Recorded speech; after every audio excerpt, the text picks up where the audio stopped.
right, what's going on, everybody? We are back after a little Endurance Matters podcast hiatus. Today, joining us remotely from Andorra, we have Jelle Geens. Awesome interview. He is preparing in Andorra right now for his 70.3 world title defense and also the T100 Grand Finale in Doha. So enjoy this conversation with Jelle Geens. Welcome to another episode of the Endurance Matters podcast. I'm your host, Justin Metzler, and today, remote from Andorra, I have Jelle Geens. Jelle, welcome to the podcast. Thank you. Yeah, thank you for inviting me, and happy to be on. Awesome. Well, I'll start off the podcast with an icebreaker, a little hard-hitting question here. Would you rather do an all-out sprint triathlon every weekend of the year or one Ironman every month of the year? It's hard to say. I've never done an Ironman, but I'm over sprint distance racing, so I'll say an Ironman every month. Okay, that might be a little bit of foreshadowing for some of the questions that I have for you Yeah. later in the podcast. But yeah, definitely want to rewind a little bit. Why don't you start off by telling me a little bit about how what your upbringing was like in Belgium, and yeah, how you first got introduced to the sport. I as almost every Belgian, I started playing soccer. And my dad was doing triathlon, but like I don't even remember it. So it was like he stopped. I think I was maybe like 5, 6 years old. But so I knew what triathlon was, but like went from like soccer into athletics when I was 8. Did athletics for a long time. Actually, like did like all the cross country races and like was on a decent national level. Just my problem was I was quite small compared to all the other kids I had to compete with. But I did do some like podiums at like Belgium championships at one point. But then I kind of got over it when I was like 14, 15-year old. And we actually were on holidays in like north of Spain with my parents. And obviously because my dad did triathlon, I knew about triathlon. I like randomly said on the holiday, like, I think I want to try and do triathlon and like start swimming a bit in that pool. But I swam when I was really young, I think until the age of like 6, but never made it. Like in Belgium, you start with breaststroke, and I never made it further than breaststroke. So then it was a challenge when I was 15 years old to try and learn how to swim freestyle. But yeah, that's how it actually like evolved a bit. And then that season, I just still did athletics, and then the next season I did like 1 or 2 triathlon, and it like became more and more, and like less and less athletic races. Until like I think in 2011 when I was 18 years old was my last race on the track, 3,000 meter, I still remember. And from then on I was fully into triathlon. Cool. How much was triathlon in the media in Belgium? I guess because during that time you had people like Fredde van Leerde who was, winning Kona. Were you paying attention to those things that were happening within triathlon? Yeah, I think what I remember first was Athens Olympics 2004, where Kathleen Smet finished, who was Belgian, finished fourth in like a big battle. Like she was fighting for the podium. So that's the first thing I remember about watching triathlon. And then obviously when Freddie won his title in Hawaii, I was already in the sport and I was more looking into it. But in Belgium, it's like Ironman is the one that matters and that comes into the media. Like I barely heard probably of like short course racing or Olympic racing. Like obviously we had Luc van Leerden winning, I think in 96 and 97 in Hawaii. So he was quite popular, but I was too young for that. So I don't really remember that. Well, I was 3 years old, so I definitely don't remember it.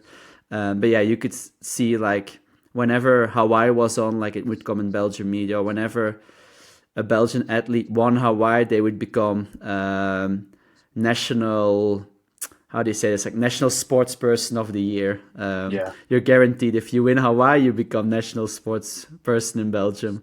So I knew a bit about triathlon, and then obviously because my dad did it, I paid a bit more attention to it. But it's not that it's like one of the bigger sports in Belgium. I'd say it's quite small and it doesn't come so much in the media. Sure.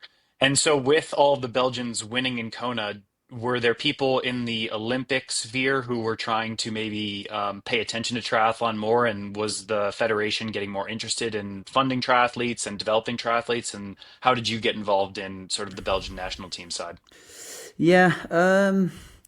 So I started like doing proper triathlon in 2009. It was just like local races, had no involvement with Belgium Federation. I actually had also no idea how it was working. I do know like back then we had like a top sports school for triathlon, which was basically like people all living together, going to school, but had the chance to train quite a lot during school hours. And at one point, I remember I got an invite for this place, but I decided I just want to stick to my high school that I was doing and finish it there. But then in 2011, I came second at Junior European Champs, and from then on, I actually like slowly rolled into the national federation. And yeah, Belgium is a special country with this. Like I don't know if you know, but we have like the Flemish part and the Wallonian part, and we have two different. Like everything is double, but we also have two different triathlon federations. So because I come from Flanders, I was in contact with the Flemish Triathlon Federation. And it basically works like you have to do this criteria and then you get like a certain level of funding. And because I came second at Europeans, I straight away went into the highest category of funding. And from then on, like that was also the year that I finished my high school and had to decide what to do after. And like the under 23 coach at the time was coaching in Leuven, which is like a popular university place. So I decided to go to university there and get coached by this coach. This was like September 2011 when I started university there and started training with him. And yeah, from then on you have like, yeah, get more involvement with the federation. And they're really keen because they really haven't had many triathletes that could podium at Europeans as juniors. Like we had Peter Cruz a couple of years before, and he was at that point still like the big elite guy, but he couldn't really fulfill. Like he was really good as a junior, but couldn't really fulfill it due to a lot of injuries. So they were quite keen to have someone else that, yeah, was good at juniors and like I don't know. From then on, like I got quite a good funding. Like I had camps paid, I had races paid for. So yeah, once I was in that like federation system, it actually was quite good for me. Cool. I'm curious to hear because obviously Belgium, you mentioned, is a country where football is really popular, but cycling is obviously a massive sport in Belgium with the classics and obviously so many very successful Belgian cyclists. How many of those people were you influenced by, and how many of those people did you get any opportunities to train with some of the cyclists? Do you guys brush shoulders, or is it totally two separate worlds? Yeah, I grew up loving cycling, and I actually still love it. It is, like you said, very big in Belgium, and I'd say mainly Flanders. So yeah, I remember like every classics race, I would sit, yeah, from 10 a.m. in front of the TV watching until it was done, and I really looked up to those guys like back in the days, like Tom Boone and Philippe Gilbert. Like I really loved it. I actually did cycling for 2 years as well when I was like 12, 13, 14 year old. Yeah, it was quite big there. Like you had these big youth teams, which I joined one of them. But in the end, decided on triathlon. And I know a few of the cyclists. Like I know Victor Kampenaars because he used to be a triathlete actually. And I've trained with like some of them, but not that much. Mainly also because I moved out of Belgium basically in 2016 and didn't spend much time there anymore. So not much. Like the most is like meeting them at the Olympics and stuff like this. Sure. All right. Well, can you fast forward a little bit? So you spoke about going to university to train with the group and the coach there. I guess from there, can you just catch me up to the point in which you left Belgium? And I'm assuming your next move was to go to Girona, correct? No, so first, so I did the Rio Olympics in 2016, still with that coach from the National Federation in Leuven. But from then on, I decided I needed a step up, and I joined the Joel Filial squad. And back in the day, we weren't based in Girona yet, but we would like travel from training camp to training camp, and a bit depending on where the races were. So our year we usually would start like mid-December. We would do a 2 week camp in Fuerteventura, would go home for the holidays, then would go back to Las Playitas in Fuerteventura for another 2 months. And then back then we had Abu Dhabi always beginning of March, the first WTCS race. After that we would go to Mallorca on camp. yeah, then we would go other race, and then summer we would spend most of it in Foromeur on altitude. So back then we traveled a lot to a lot of different places, and I felt like, yeah, really living out of a suitcase. And then actually it was only when COVID hit, like 2020, that we decided it might be nice to stick more to one place, one spot. And it was actually Vincent Louis who just the year before bought a house in Girona, who said like, let's come and train here for the Valencia World Cup, which was happening at the end of 2020. And Marta van Riel and me rent an Airbnb, actually together with Bart Arnouds, Katie and Tommy Zafiras. It was a really great time, and we didn't leave anymore and stayed for 4 more years. Amazing. I want to definitely talk more about your experience under Joel and sort of that training camp environment, that group squad environment. So I guess generally, like, can you just talk to us first and foremost before you shifted to being in Girona, what it's like being in this rotating training camp lifestyle where you don't have a home base, you're constantly sort of on and focused without anywhere to really call home. What was that like? Yeah, I liked it because at that point I was 23, 24 years old, so I didn't have any commitments. I had like, I didn't have a girlfriend at the time, and so it was quite easy for me, and I really enjoyed it, like spending time basically with friends all the time. So I enjoyed it. Like obviously, like spending too much in Las Playitas, like at the end you get a bit bored of the food they offer there. You get a bit bored of all the wind and the roads and the same run loops. But yeah, it basically was just a bunch of friends training together, and like we all had our own rooms. We all had different hotel rooms. I would very often share with Marta because we were both Belgians. But we would do most trainings together. We would have dinner together. We would occasionally go out for dinner or like do something fun as well. So for me, looking back at it, it was a great time. Like yeah, you are, like you say, like very committed and focused on the sport, and always like in like the ideal environment for like to be the best day in day out, and like yeah, really train, rest and eat. But it was also just a lot of fun because you did it with a bunch of like great people. And yeah, we really had a great group at the time. And yeah, it was a lot of fun. Like obviously when I got a bit older, like I got a bit over like all the traveling, especially yeah, just being away from home a lot, always with, yeah, at one point I had a partner, so it started to get a bit harder as well to do this camp lifestyle. So I think at one point we were all a bit ready to more settle at one place and like have something that we could call home, I guess. Sure. In that sort of environment, I think, because I've been part of a lot of training groups here in Boulder, I think it takes a really special group of people to lift each other up and sort of perceive each other as teammates without it getting too competitive. At points during your experience there, did you struggle with that at all? Sort of towing up against guys in training sessions and feeling like you had to beat them in a day-to-day workout or observing others doing that?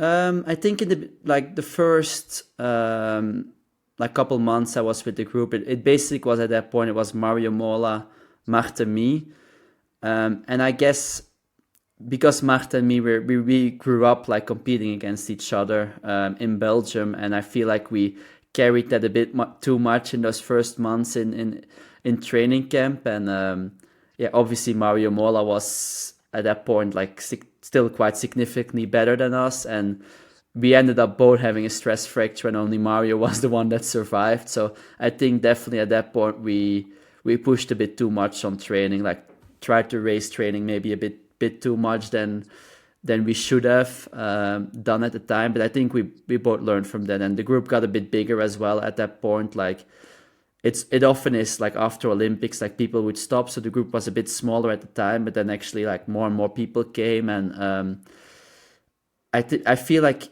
Joel was really good, like only getting people in, I guess, that he could trust that they could stick to the pace and not just race in training all the time. Because yeah, I've heard this a lot actually, like people wondering like how he did it, like just because yeah, you compete against all your training partners. Like at one point we were one first, second, third, and fourth in a WTS. So like yeah, your main competitors were also your teammates and your training partners. But I don't know, for some reason we just did it, and there was no egos in training. Obviously, at some point, someone felt a bit better than the other and would push a bit more than the other, but yeah, it was also fine to just get dropped and you move on and you go to the next training. And yeah, I think Joel is really good at creating this environment where you just do the training. We often got like speed limits, so you don't go faster than this pace on the run. So yeah, in the like we managed to do it, and I feel like every time someone really good would come to the group, like Jake Birdwhistle joined or Vincent Louis, who they all like won WTCS race on the highest level, but they came in the group and they seem to be fine doing, yeah, like the paces we were doing and not racing. And I don't know, I feel like because we're all just friends, it was quite easy to accept when someone had a better day. And also just I think at one point we all realized like we lift each other up, we help each other as well, we help each other getting better for race day, and by destroying each other on training we actually make ourselves worse. So I think we were all smart enough to realize that. Sure. I'm curious to hear more about your perspective of Joel and his reputation because he obviously has been very popular. He's produced great champions. What do you think made him such a good coach? And what were some of the things that, yeah, I guess made you successful and others successful in that environment from a training perspective or a culture perspective? Yeah, I really love training under Joel. Like I was with him for 8 years. Very, very good 8 years. Like I think I achieved more than I ever dreamed of under him. I think I really evolved to a different level under him. And I think yeah, like obviously he gets really talented. Like if you're a top coach, like top athletes will come to you, and that helps a lot. But he did seem to be able to, even if top athletes would come, to make them still a little bit better.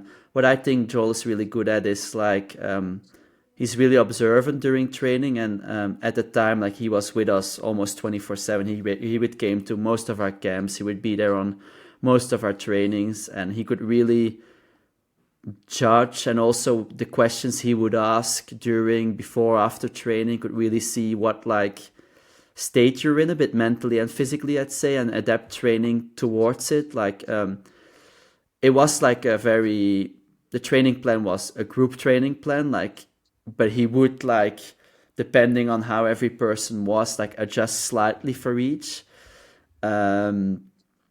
And I just also think like he creates such a good environment with all these good people. Like I said before, like he for some reason he was really good at just picking people that were great in the group, would work with the group, that didn't have too big of an ego. So you lift each other from training, and I think yeah, he's a good people manager. Like that we didn't get any fights or get frustrated or yeah, like raced every training. And then obviously has his years of experience. I think he already coached Simon Whitfield to an Olympic medal back before I even did triathlon. So he has lots and lots of experience, especially in short course. And yeah, I think just his reputation brings good athletes to him, and he makes them even better. There is some example of people that maybe didn't get better under him due to probably circumstances. But I feel like most people that come to him, he really elevated to another level. Sure. I feel like in those group environments, and it seemed like the culture was so good and so positive there that one bad apple can sort of spoil the bunch. Did you feel as though there was anyone that came in that sort of like messed up the vibe at certain points? You don't have to call out any names, or was he that good at sort of gatekeeping what you guys had? At one point, we would have like Joel would work for national federation. I think at one point he worked for Italy. At one point he worked for Australia, and there would be people coming in just for some camps. And I feel like those were the people that often want to prove themselves a bit too much in training.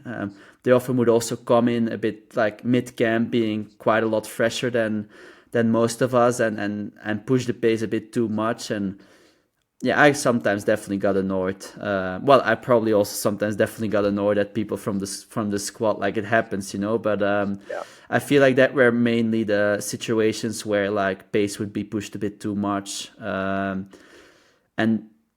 then you do feel like everything falls a bit apart, I guess. Where yeah, then some people follow this one guy, and but then I feel like also what often happens is then after a couple days they also like get super tired, and then all of a sudden they hit the barrier and they can't do much anymore. And I think that's really one of Joel Ski's like saying is like yeah, consistency is key, where you don't want to kill yourself on one training day and then not being able to finish a session on the next day. Like I feel like with Joe we had quite a lot of high intensity but also high volume that you can't really focus on just going all out on one session, but you really have to look at the bigger picture and all the weeks of training you had ahead before the first race of the season, for example, in a build up towards the season. Like it would be just week in week out like 28 to 30 hours for like 8 weeks straight before we had a taper into the first race. And yeah, you couldn't like really go balls to the wall and kill yourself on a session. But I do feel like sometimes when like people would come for just a camp or for a week or for 2 weeks, like it would maybe switch the dynamics a little bit. Sure. I want to talk a little bit now about transitioning into long course and departing from that group training environment. You said you worked with Joel for 8 years. Did you immediately go from Joel to your current coach, Ben? Yeah, actually, I had a talk with Joel. Yeah, I think it was the day after the mixed relay in Paris Olympics, which we weren't able to do because Claire, one of our teammates, got sick. And just that whole, actually, the last year for me at short course, I kind of struggled mentally, mainly like to get motivated. Looking back at it, it probably was a year or two too much in short course. I had a great 2022, then a quite disappointing 2023, which still not sure why. And then I actually had a quite hard like build up in the 2024 season. That's also why I did Oceanside 70.3, because I just needed something different. And then I had a very honest talk with Joel after Paris Olympics, where I said like, yeah, I'm not too sure what to do. Like I want to go into middle distance racing, but I'm not 100% sure what I want to do coaching wise. And he was like very, very open to it. He said like, well, you know the training with me, like it might be good for you to also try something new. And then I still did those. I did two 70.3s like 3 and 4 weeks after the Olympics, which were still coached under Joel while I was deciding. And had a actually in 70.3 Zell am See. I was there with Bart Arnouds, and Ben was there with Mika and some of his other athletes. Patrick Lange was there as well. And I was talking with Bart, like he's a good friend of mine. I was talking with him about like, I'm not sure what to do coaching wise. And he said, why don't you contact Ben? Like he's a good guy. Like I've heard good things about him. I had some good talks with him. And then I contacted Ben and we had a call, and quite soon after I was like convinced to join him, and then told Joel and Drew, and joined Ben. And I actually didn't have a period where I had no coach at all. Yeah. I'm curious what that conversation went like with Ben, and what was he saying to you during that conversation that made you so confident that that was the next move for you? Yeah, for me it was more like I said to him like, back then I was 31. I want to go into middle distance racing. I want to go into long distance racing. I don't have much experience at all.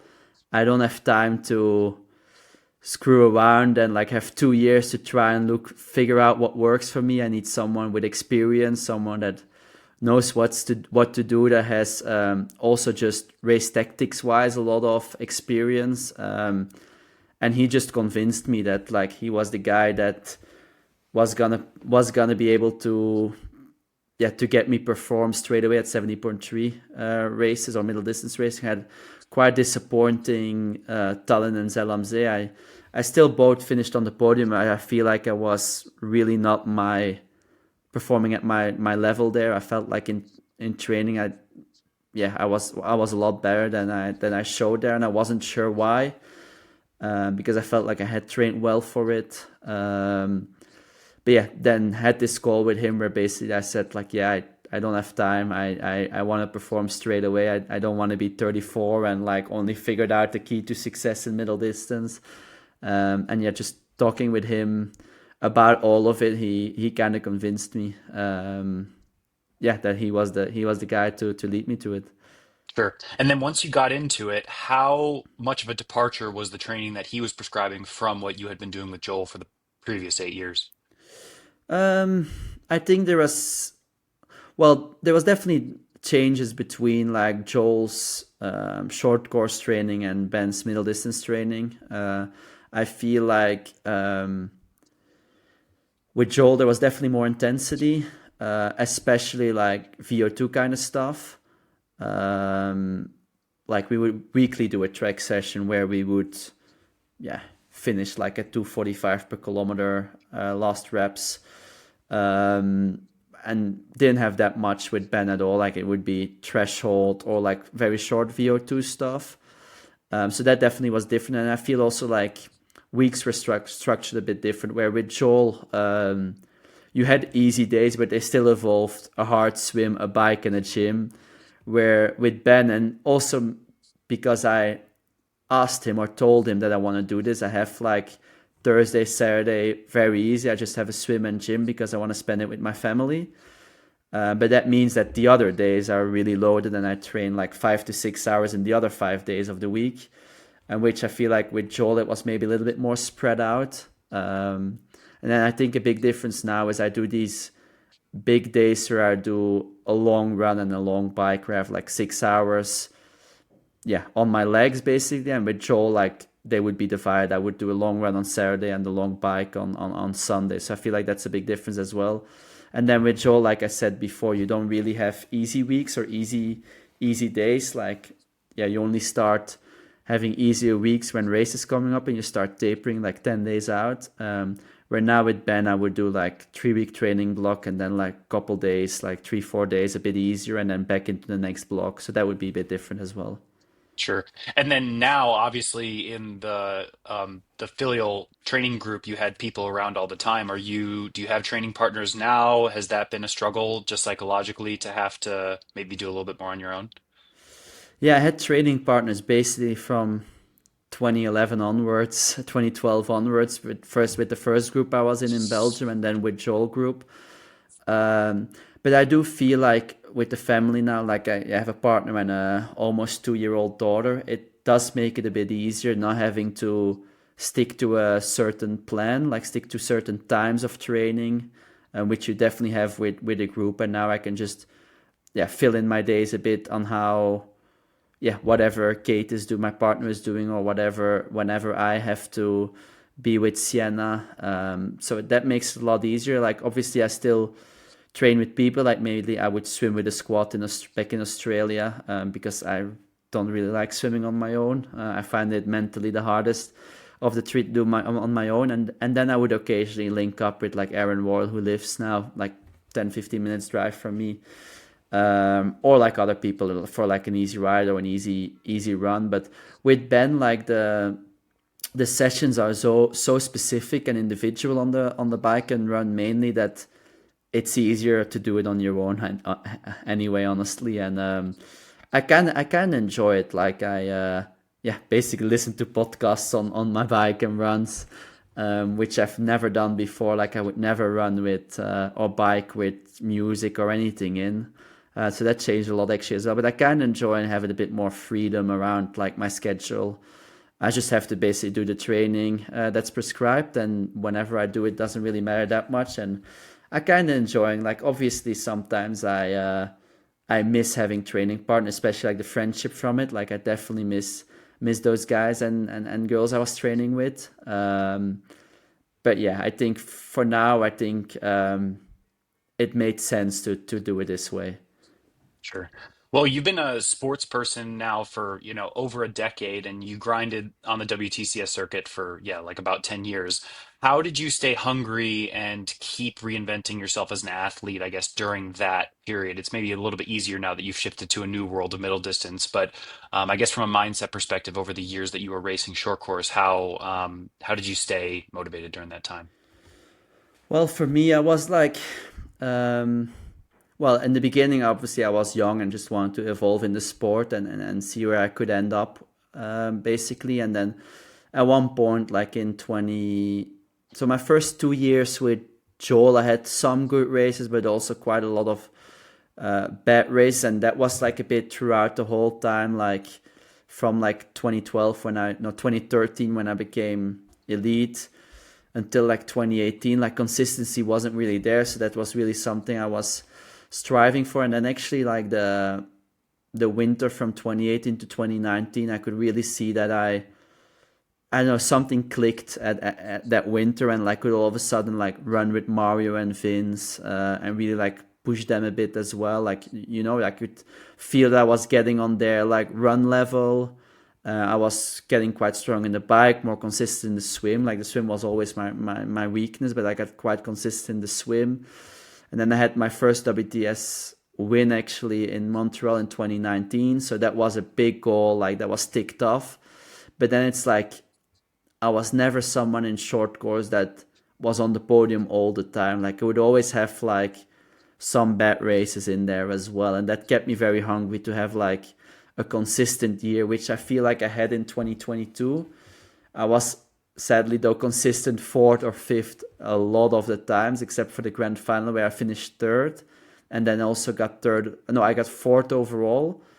So I was like, okay, this is a good step in the right direction. And then the 2023 year, I really wanted to get on the podium on the overall WTCS ranking, and that's actually the year where training was going well, but for some reason it wasn't clicking in racing. And um, from then on, I was actually kind of struggling. Like I always like build up to like better, better, better, and all of a sudden it like dropped quite a bit, and I was like often racing for like 20th spot or like 25th, and I still had a podium that year, but like the consistency really wasn't there, and I started to overthink everything in training. And that's then also the bad thing, that you have like 7 6 6 7 years of, like with Joel, it's very often the same kind of training. So I feel like I was comparing way too much, like back when I was like fighting for the podium, fighting for the win, and I'd got way too much in my head. And the winter of 2024, that's when I really struggled with getting motivated. I feel like I really needed a change. But yeah, still was like, I want to be good in Paris, because I had this bad experience in Tokyo Olympics where I got COVID and couldn't race the individual race. So I felt like I needed that redemption, and that was just always in the back of my mind. Like I need to be good in Paris. I have something to prove there. And ultimately, I had a bad race in Paris as well. I got sick a couple days before from Siena that got sick, and yeah, there's not much you can do about it. But yeah, and then the whole Paris Olympics, like also everything around with the Belgium Triathlon Federation, with the Belgium Olympic Committee, it just wasn't a fun experience for me at all. So then I was really done with short course, and I still feel like I'm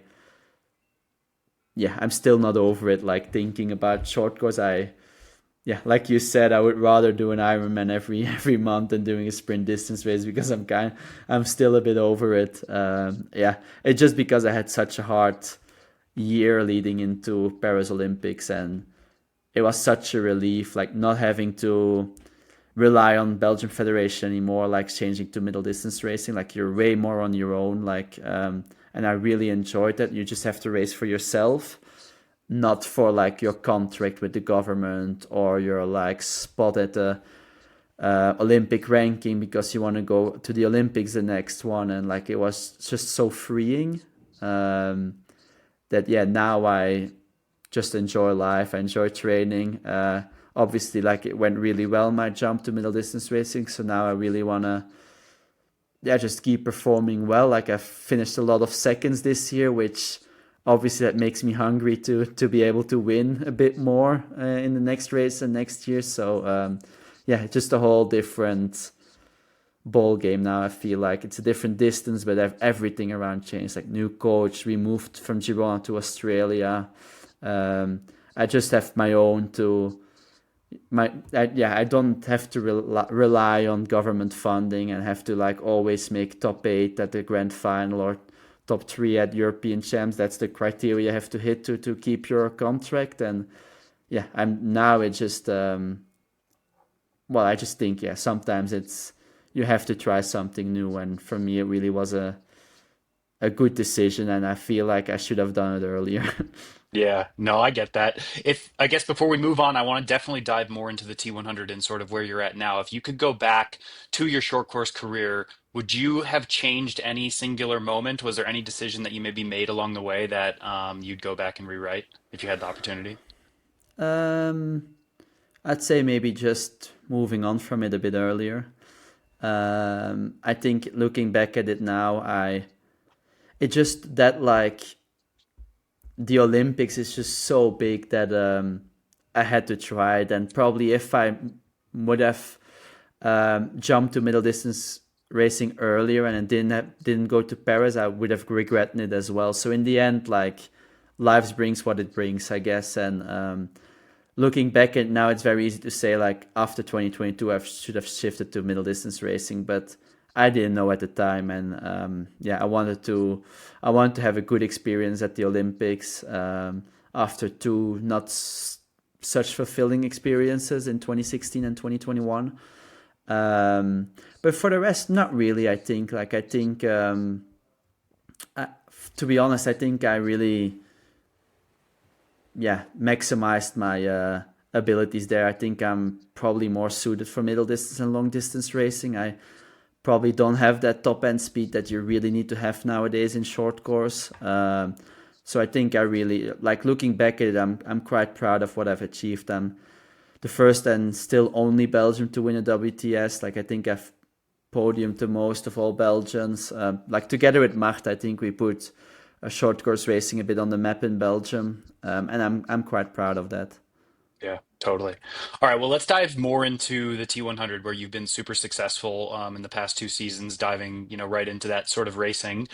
How happy are you with how the T100 has structured the season in terms of the number of races and where they're located in the world? Because you guys seem to be on all different sorts of continents, which is something you're not unfamiliar with from your short course days. But hmm how do you feel now that it's a middle distance race and you have all these commitments now? Um, yeah, for me it was like this year. Actually in the winter, I one plan was to do Ironman Switzerland and trying to qualify for Kona next year already. But then quite early on, like even before the season started, I decided like now I'm good at middle distance racing now. Like I wanna have a year where I just focus on it. And then we made a plan with Ben where yeah, I basically did all the T100 races up until now, which was the idea. I want to get my four good scores written down that I could do a big block into 70.3 Worlds, which obviously together with T100 was one of my big or is one of my big goals this year because I have a title to defend there.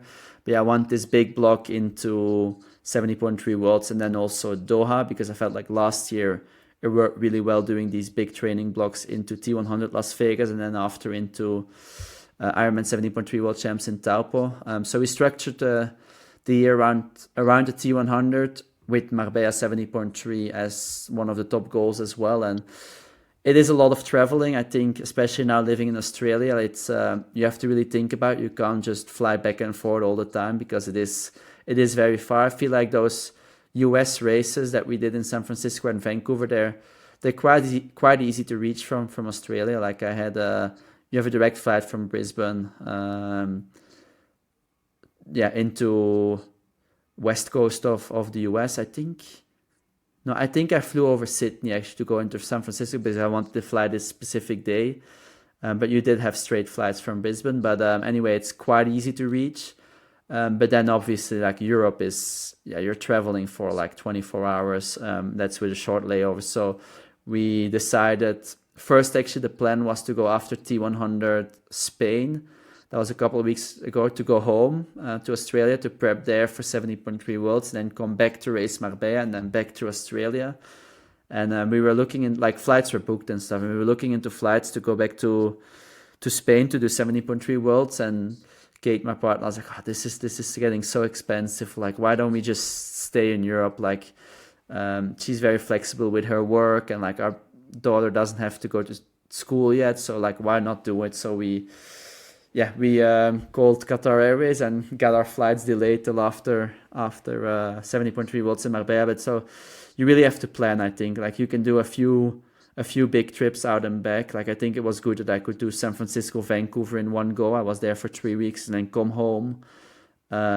Singapore is quite easy to reach from Australia as well, but then the Europe block, like, you really have to commit to a couple months in Europe. And it's quite good because I am from Europe, I'm from Belgium, so it's nice to see family, friends. So it's been a good time here. I think every year we're gonna have to do the same thing, where we plan properly on how we're gonna achieve the race I want to do in the most efficient way, without spending too much energy, too much jet lag on traveling, because I feel like that can ruin a lot. Yeah, 100%. What is your perspective on the way the T100 has structured the contracts? Because you see some people like yourself who are diving 100% into the T100 and really committing yourselves to winning a T100 title. But I feel like maybe 50% of the contracted athletes are dabbling in doing Ironman World Championships, or trying to dabble in the Pro Series, or doing races all over. What's your perspective on that? And do you think it's the best way for them to go? So I think how T100 has made their contracts, they allow people, and I think they want to have the flexibility for people to aim for Ironman World Championships, because I think otherwise they also know it's still the big dog out there. It's still the biggest race. So they also know if we don't allow anyone to do any other races besides the T100, there's probably not many people signing up. So I feel like people like Martin, who are like doing the T100 but also aiming for Ironman Nice Ironman Worlds in Nice this year, like, I think that's a good combination. It should be possible. Like, T100 should be combinable with some other goals. But yeah, I feel like there's definitely people out there that are just taking the piss a bit and just take the contract just for the money. And yeah, like, Fred Funk is not gonna like to hear this, but I feel like him posting on his social media that he finished his season and he's just gonna do Dubai and Doha to fulfill his contract. I find it quite bizarre to do, and I think, like, obviously, like, he has other goals next year. He wants to do Ironman New Zealand early of the year, and he feels like if he wants to be on his best there, he needs his break now. But he probably knew this before he was signing this contract, so, like, don't sign the contract then. But yeah, it's really hard for, like, how as a organization, T100, like, how can you avoid this? I guess it's quite hard. Like, they've tried it with the contracts now, and there's, like, quite a lot of like, it's very specific on.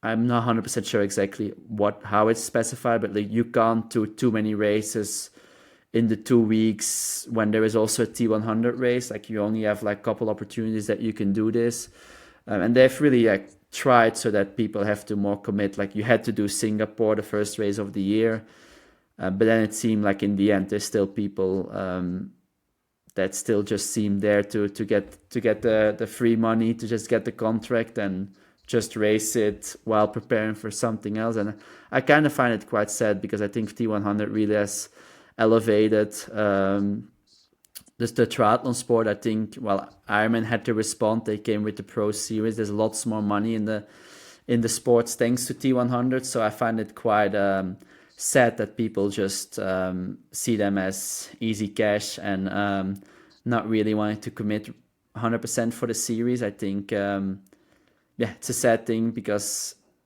I think it would be a very sad day for the sport if T100 stops exist. I think it will be yeah, quite challenging years after, to be honest. I think because then it just proves that like triathlon is not a sport that can be marketed for the bigger audience, like a television sports. So I think we all have a bit of a stone there to carry to make sure that like triathlon stays on this level it is now, where like you can really do well in triathlon for yourself. And I think T100 really has done this very well, and I hope they really succeed in it. And if that maybe is without having contracts in the future years, like maybe it is. Like there's a lot of stuff. Like I find always funny that like there's lots of podcasts and people that have better ideas, or this is how T100 should do it, or this. But there's so much stuff I feel like that comes with it that we're not even aware of. So yeah, I feel like that they're more qualified to know what will work and what won't. And it's a new product, it's a new thing. Like it will have issues. It will have like I come from well, I've studied electronics and computer engineering, and it's like when you program a code, like you program something, you try to run it, and you get all these errors, and then you have to like one by one go through them and fix those errors. And I feel like that's a bit here as well. Like they gone for something, they see what works, what doesn't work, what sticks, what doesn't stick, and then have to pivot from it. And yeah, I'd say like it's easy to bash on them, but like give them time, give them, yeah, it's a new thing. Give them, like Ironman has been in the sport for so long, like it's not easy to compete against him. So yeah, I loved it. I love racing T100. Yeah, 100%. Yeah, it puts athletes in an interesting position with it. How much, and I guess maybe you're putting equal weight on everything because I'm sure you're a competitor and you want to win all of the big races, but are you and Ben having conversations in terms of weight to the season? Like, is something like Doha getting more weight than something like defending a 70.3 world title, or is your 70.3 world title defense the most important race for the season and that's your A goal? What are those conversations or thought processes like? Starting the beginning of the year, like we actually had three goals. One was T100, two was defending my title in Marbella, and three was qualifying for Hawaii next year, which we then decided we're not gonna do number three. I'm now in a position in the T100 where it seems impossible to win it, because Hayden is, well, he's beaten me on every occasion he had, and he has just too many points ahead. Like I think he has to come like fifth when I win or something, at fourth or fifth maybe. So it seems very, yeah, not possible. So then for me, like now I feel like Marbella is more important for me than Doha, because Marbella I can still win, where I can't, like probably without any bad luck for Hayden, I probably can't win T100 overall ranking anymore. So like obviously, like yeah, you, like for me, I could see the difference for winning T100 Las Vegas or winning 70.3 world champs in Taupo. Like Ironman definitely is on the population, like still the big dog, like I said before. And you can see that in everything, like with sponsors. Like after Taupo, like a lot of doors opened for me, which they didn't open after Las Vegas. So there's definitely weight to it that way. And like obviously, like I won it last year, I want to win it again. And the Norwegians weren't there last year, or Kasper was there, but he was sadly standing on the side of the road cheering. So like I want to also see my best version of myself against the best version of the Norwegians there. I've raced all the people in T100, so for now, like Marbella really motivates me. Like on this camp, I envision Marbella in the hard sessions, not Doha yet. So yeah, I guess in the beginning of the year, like it starts a bit at the same level. In those first races, I don't think about Marbella yet. I just focus on T100. And with T100 being a series over multiple races, you just have to like tick off the races. Don't think too much yet about the overall standing. Where now I am there, and yeah, it seems a bit impossible to win where I can win Marbella. So yeah, I want to focus big time on Marbella when hopefully I can achieve my goals there, and then I have 5 weeks to to basically go for Doha with it. With I'm sure we have the same like fight for it as I have now for Marbella and training. Sure. You mentioned Hayden. He has come back from his crash like on dominant form.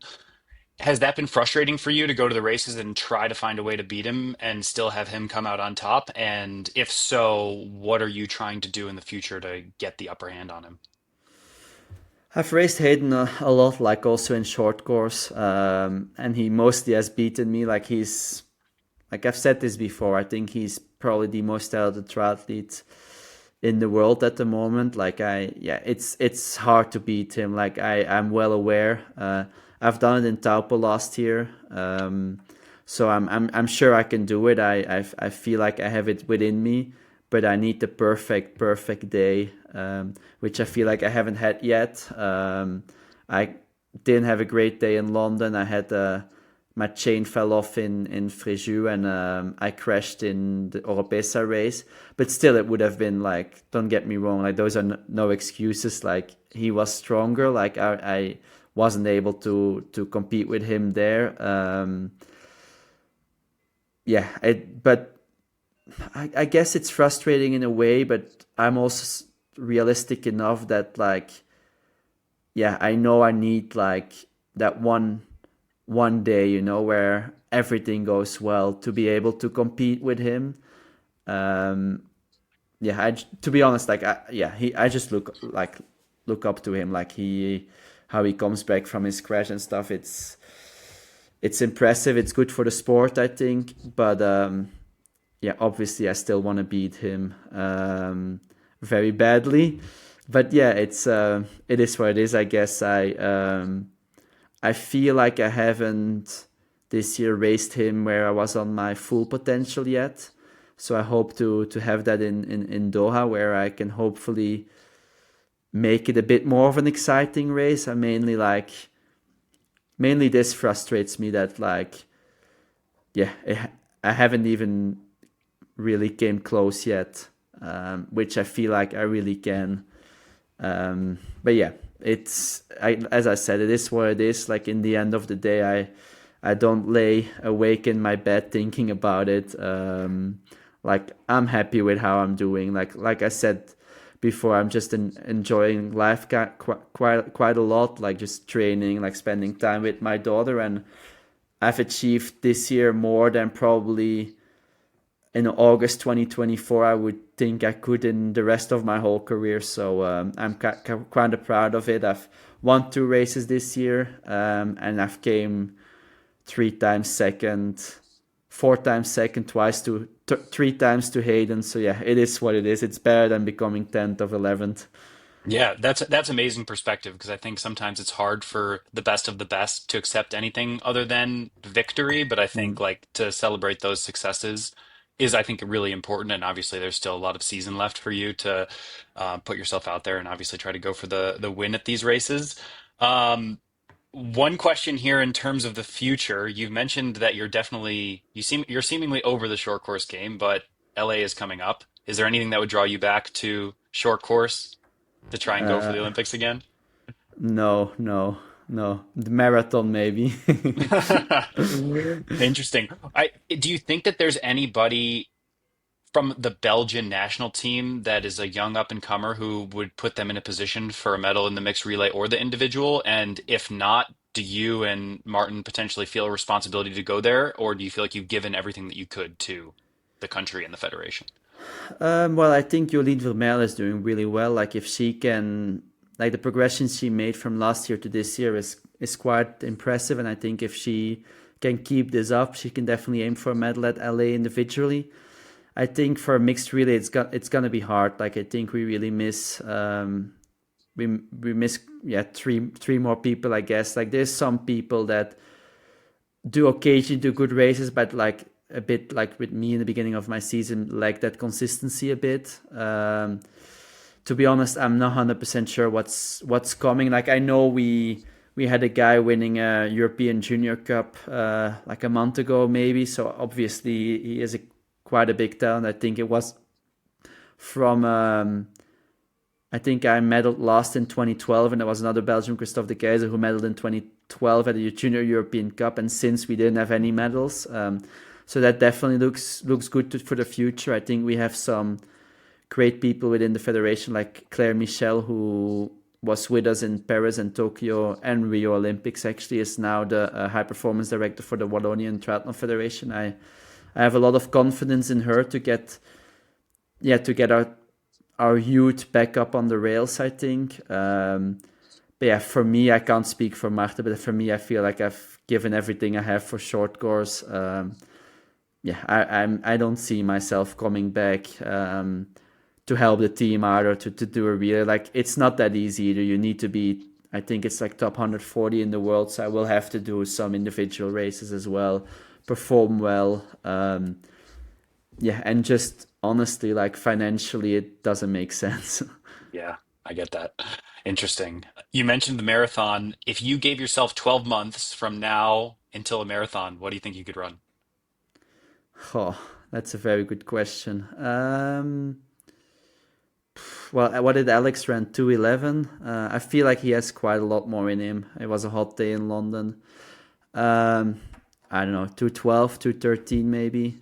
But that's a very big guess. I have honestly no idea. I think I have potential for it. I feel like those longer distances really suit me, especially in the running. But yeah, I will need to change a lot. Like, I need to.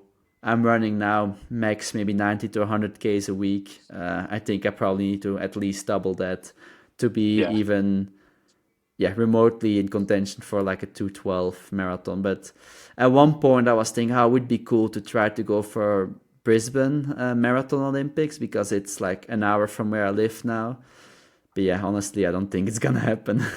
Yeah, I think a lot of really good triathlete runners have that thought. Like my wife Jeannie, at one point she was one of the best runners in triathlon, long like middle distance, and she's from South Africa, so she's like, "Oh, let me see if I can go run the standard." Yeah. But it's kind of similar to going back to short course. Unless you're actually a professional marathoner, there's not a lot of money in No, no, no. professional marathon running, so you best be sticking to your day job, you know?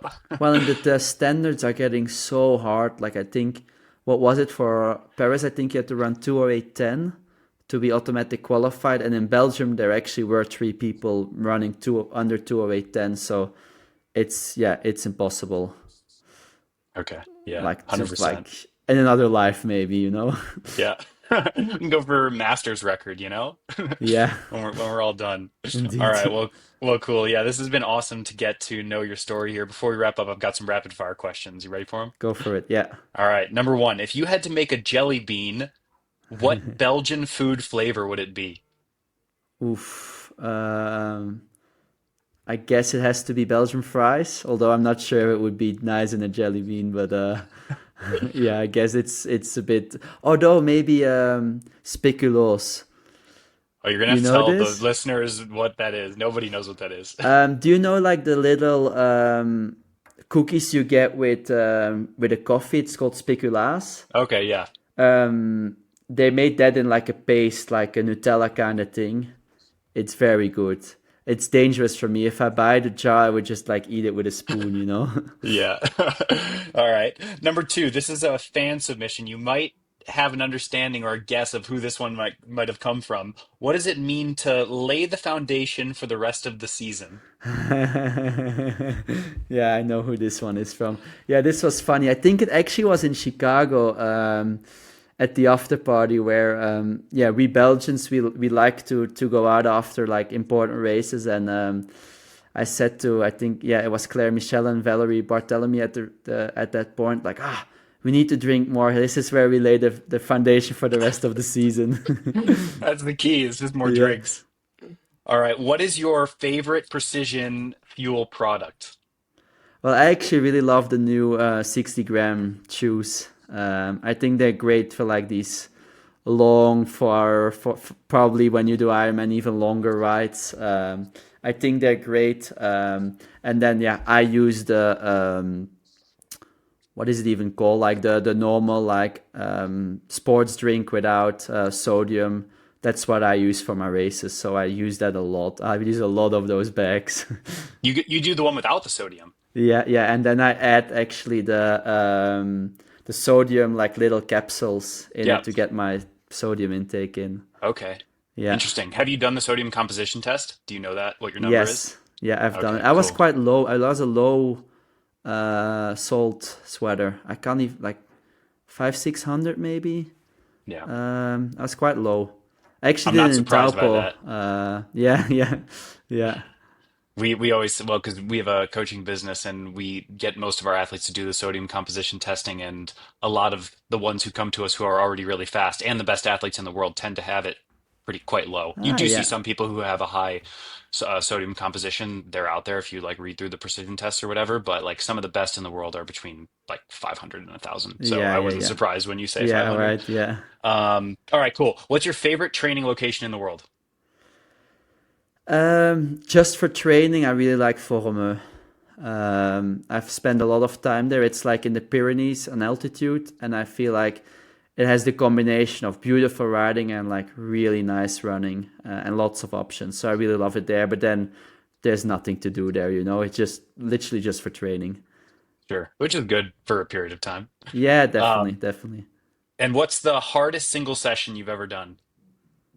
Oof, actually, very recently, in between T100, what was it, Fréjus and Oropesa, we want to get some more speed into me, especially on the run. And I've done these sessions where it was 10 by 400 with like 45 seconds off at like 64, and then into some like threshold running, and it literally like I was destroyed from it because I'm just not used to those spaces at all anymore. Like Yeah. I became slow. No, I But doubt that's that. what we that's what Slow is we're working context. on. Well, I Yeah, guess slow is so. contextual. Slow is contextual. Well, this is awesome, man. I really appreciate you taking the time to join me today. And No yeah, worries. obviously wish you the best for the rest of the season. Thank you very much. Yeah, you too. Thank you. Cheers.